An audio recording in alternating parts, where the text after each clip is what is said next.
This is the definition, so you need to write this down. The definition is that when a person fears other than Allah, the Mighty and Majestic, in something or some matter in which only Allah has the power over. Right? So this definition you need to write down, because it's important to understand what exactly is the fear which would be shirk, and what exactly is the fear that would be haram, and what exactly is the fear which is natural fear. There's nothing wrong with it.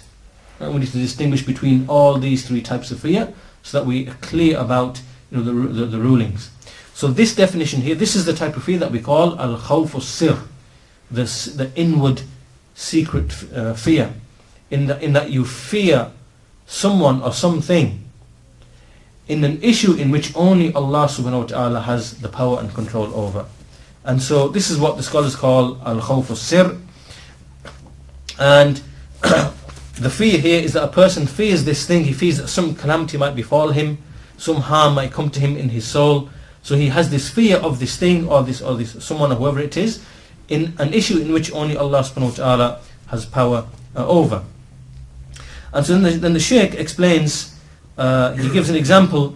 He says that this is what you find, that those people who worship other things besides Allah, whether they worship the idols, whether they worship the angels, the jinns, the righteous dead people, whoever, they worship the graves, that this is the type of fear that these people, that is found with these types of people. And so he gives an example, he gives a story, which is a really good way to explain this type of fear, is that he gives an example of one of the students of knowledge who was in Egypt. He was in Egypt, and he was in a place, or in an area called Tanta. Now Tanta is a city where there is actually a grave of a person called al-Badawi, and every year there's about 2 million people come.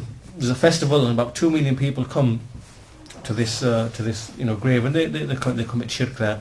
But that's what the place is. But anyway, this student of knowledge, he was there, and he was getting into a taxi, and as he was getting into a taxi, a small boy came to him, and of medium age, and he said, give me some charity.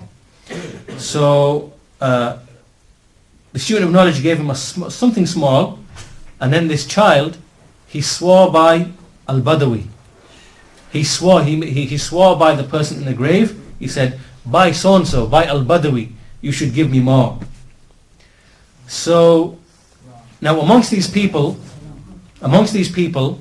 it is a custom that when someone swears by al-Badawi, asks you something by al-Badawi, then you have to give. You have to give.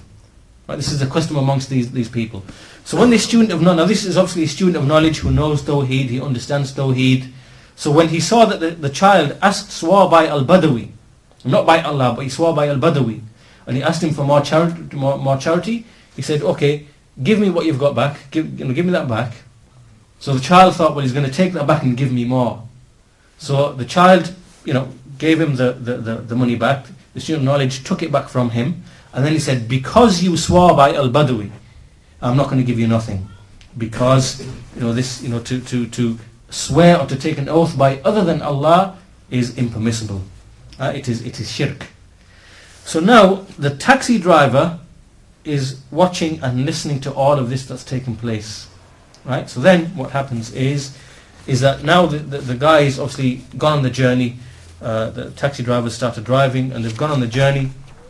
And now as he's traveling, the taxi driver is muttering something to himself. He's saying, Ustur, Ustur, Ustur, Ustur, which means, in Arabic it just means, cover me or protect me or protect me. So he's all the way through, he's going, Ustur, Ustur, Ustur, And so the student of knowledge says, who are you speaking to? Who are you speaking to? And so this taxi driver said, because you belittled al-Badawi,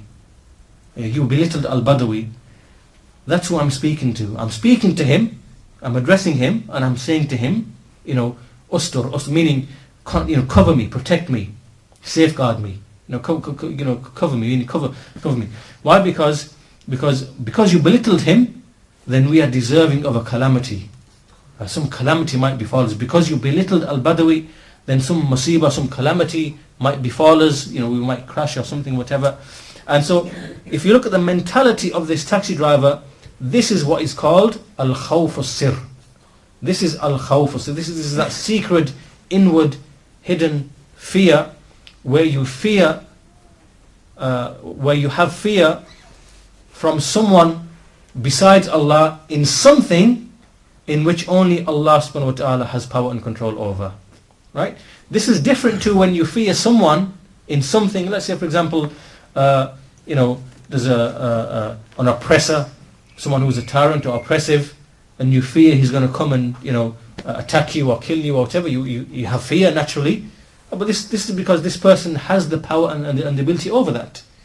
Here, this is an example of when you are fearing someone besides Allah in something which only Allah has control over. If your car crashes, it's because Allah made the car crash, not because al-Badawi was upset in his grave or whatever. So this is what we call al-khawf as-sir. This is a major shirk. It renders you a disbeliever, and it's this type of fear that we find that these grave worshippers and these people who worship other things besides Allah, they really do have this type of fear with respect to the people that they worship. They have this type of reverence and fear, and this is how it is with them. So this is an example and explains nicely the type of mentality you find with these people, which is major shirk. There's also a second type of fear, which is al-khawf at-tabi'i, the natural type of fear. And